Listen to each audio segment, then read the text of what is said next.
दोस्तों, आज का विषय है राज्य की नीति के निर्देशक तत्व।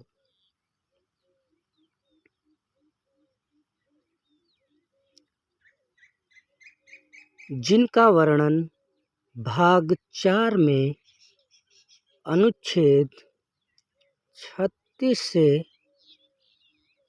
51 के अंतर्गत किया गया है।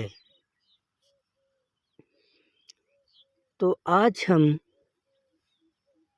एक एक अनुच्छेद के बारे में जानेंगे। अनुच्छेद 36 राज्य की नीति के निर्देशक तत्व की परिभाषा देख लेते हैं। इस भाग में जब तक कि संदर्भ से अन्यथा अपेक्षित न हो, राज्य का वही अर्थ है जो भाग 3 में है। अनुच्छेद 37 इस भाग में अंतर्विष्ट तत्वों का लागू होना। इस भाग में अंतर्विष्ट उपबंध किसी न्यायालय द्वारा प्रवर्तनीय नहीं होंगे, किंतु फिर भी इनमें अधिकथित तत्व देश के शासन में मूलभूत हैं और विधि बनाने में इन तत्वों को लागू करना राज्य का कर्तव्य होगा। अगला अनुच्छेद 38 राज्य लोक कल्याण की अभिवृद्धि के लिए सामाजिक व्यवस्था बनाएगा।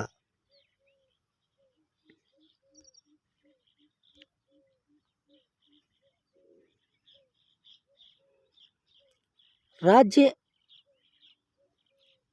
ऐसी सामाजिक व्यवस्था की जिसमें सामाजिक, आर्थिक और राजनैतिक न्याय राष्ट्रीय जीवन की सभी संस्थाओं को अनुप्राणित करे, भरसक प्रभावी रूप में स्थापना और संरक्षण करके लोक कल्याण की अभिवृद्धि का प्रयास करे। अगला पॉइंट, राज्य विशिष्टतया आय की असमानताओं को कम करने का प्रयास करेगा और न केवल व्यक्तियों के बीच बल्कि विभिन्न क्षेत्रों में रहने वाले और विभिन्न व्यवसायों में लगे हुए लोगों के समूहों के बीच भी प्रतिष्ठा, सुविधाओं और अवसरों की असमानता समाप्त करने का प्रयास करेगा। अवसरों की असमानता। अगला अनुच्छेद 39 राज्य द्वारा अनुसरणीय कुछ नीति तत्व। राज्य अपनी नीति का विशिष्टतया इस प्रकार संचालन करेगा कि सुनिश्चित रूप से का पॉइंट है, पुरुष और स्त्री सभी नागरिकों को समान रूप से जीविका के पर्याप्त साधन प्राप्त करने का अधिकार हो। का पॉइंट, समुदाय के भौतिक संसाधनों का स्वामित्व और नियंत्रण इस प्रकार बंटा हो जिससे सामूहिक हित का सर्वोत्तम रूप से साधन हो। अगला पॉइंट, आर्थिक व्यवस्था इस प्रकार चले जिससे धन और उत्पादन साधनों का सर्वसाधारण के लिए अहितकारी संकेंद्रण न हो। घ पॉइंट, पुरुषों और स्त्रियों दोनों का समान कार्य के लिए समान वेतन हो। अंगा, पुरुष और स्त्री कर्मकारों के स्वास्थ्य और शक्ति का तथा बालकों की सुकुमार अवस्था का दुरुपयोग न हो और आर्थिक आवश्यकता से विवश होकर नागरिकों को ऐसे रोजगारों में न जाना पड़े जो उनकी आयु या शक्ति के अनुकूल न हो। आगे बढ़ते हैं।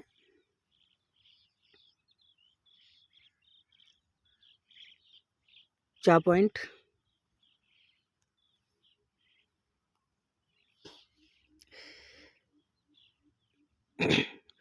बालकों को स्वतंत्र और गरिमामय वातावरण में स्वस्थ विकास के अवसर और सुविधाएं दी जाएं और बालकों को अल्पवय व्यक्तियों की शोषण से तथा नैतिक और आर्थिक परित्याग से रक्षा की जाए।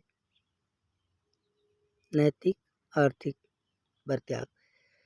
अनुच्छेद 39 का समान न्याय और निःशुल्क विधिक सहायता।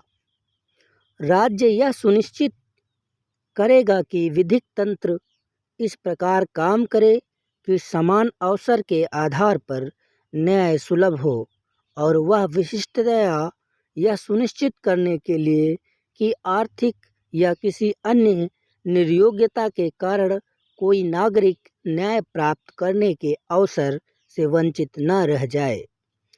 उपयुक्त विधान या स्कीम द्वारा या किसी अन्य रीति से निःशुल्क विधिक सहायता की व्यवस्था करेगा।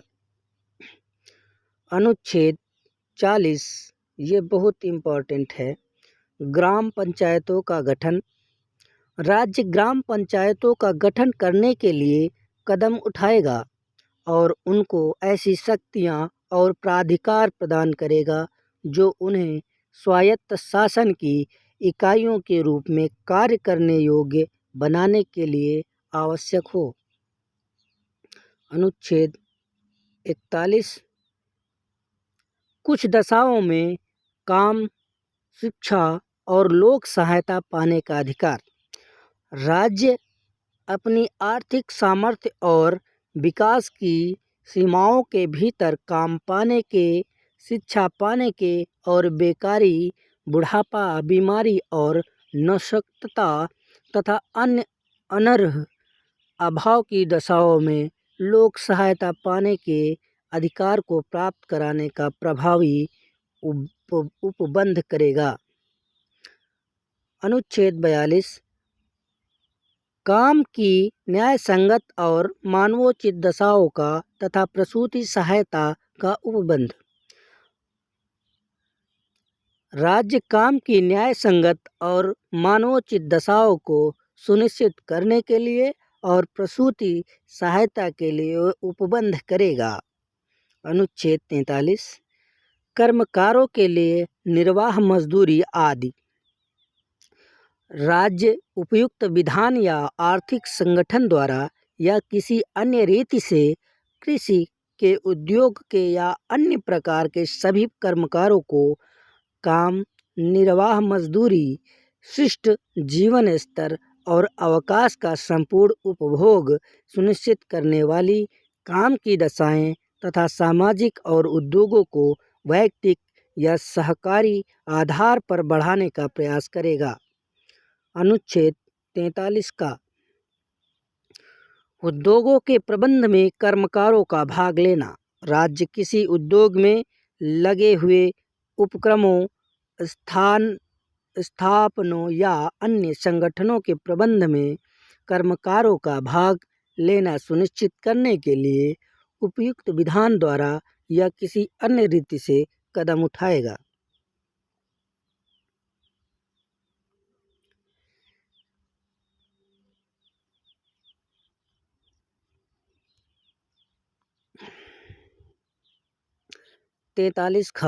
अनुच्छेद 43 का सहकारी सोसाइटियों का संवर्धन। राज्य सहकारी सोसाइटियों की स्वैच्छिक विरचना, उनके स्वशासी कार्यकरण, लोकतांत्रिक नियंत्रण और वित्तीय प्रबंधन का संवर्धन करने का प्रयास करेगा। अनुच्छेद 44 इम्पोर्टेंट, वेरी इम्पोर्टेंट। 44 नागरिकों के लिए एक समान सिविल संहिता। राज्य भारत के समस्त राज्य क्षेत्र में नागरिकों के लिए एक समान सिविल संहिता प्राप्त कराने का प्रयास करेगा। अनुच्छेद 45 6 वर्ष से कम आयु के बालकों के लिए प्रारंभिक बाल्यावस्था देख रेख और शिक्षा का उपबंध।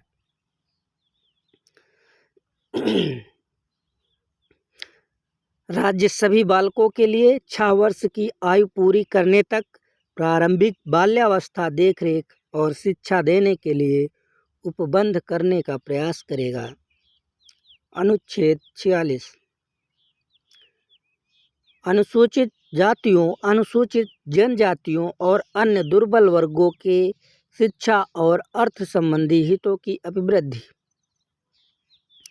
राज्य जनता के दुर्बल वर्गों के विशिष्टतया अनुसूचित जातियों और अनुसूचित जनजातियों की शिक्षा और अर्थ संबंधी हितों की विशेष सावधानी से अभिवृद्धि करेगा और सामाजिक अन्याय और सभी प्रकार के शोषण से उनकी रक्षा करेगा। अनुच्छेद 47 पोषाहार स्तर और जीवन स्तर को ऊंचा करने तथा लोक स्वास्थ्य का सुधार करने का राज्य का कर्तव्य। राज्य अपने लोगों के पोषाहार स्तर और जीवन स्तर को ऊंचा करने और लोक स्वास्थ्य के सुधार को अपने प्राथमिक कर्तव्यों में मानेगा और राज्य विशिष्टतया मादक पेयों और स्वास्थ्य के लिए हानिकारक औषधियों के औषधीय प्रयोजनों से भिन्न उपभोग का प्रतिषेध करने का प्रयास करेगा। अनुच्छेद 48 कृषि और पशुपालन का संगठन। राज्य कृषि और पशुपालन को आधुनिक और वैज्ञानिक प्रणालियों से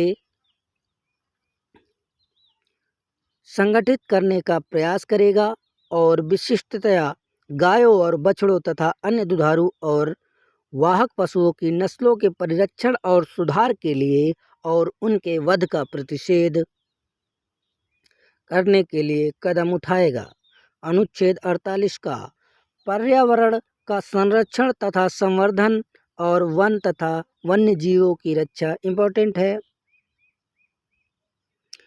राज्य देश के पर्यावरण के संरक्षण तथा संवर्धन का और वन तथा वन्य जीवों की रक्षा करने का प्रयास करेगा।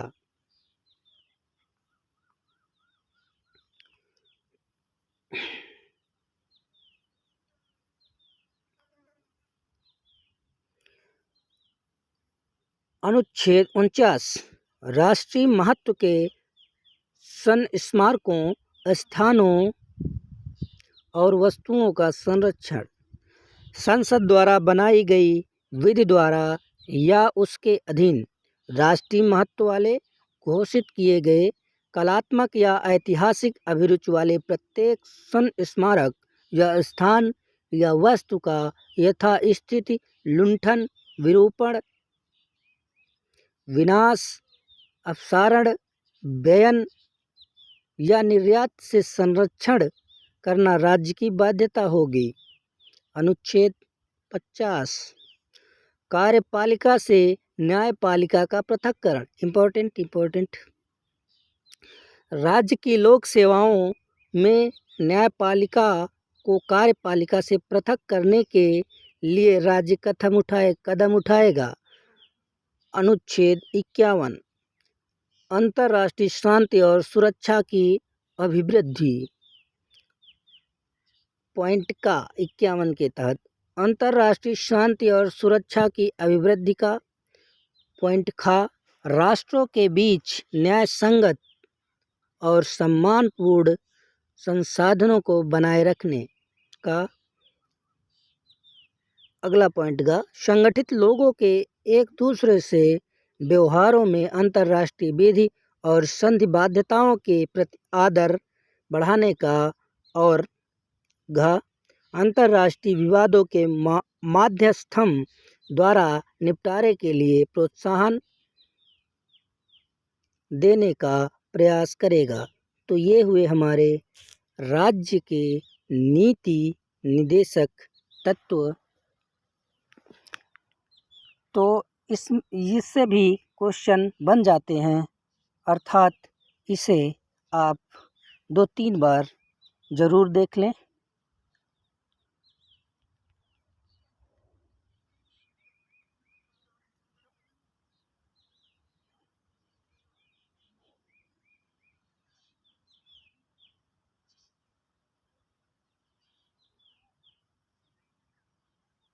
Okay, thank you.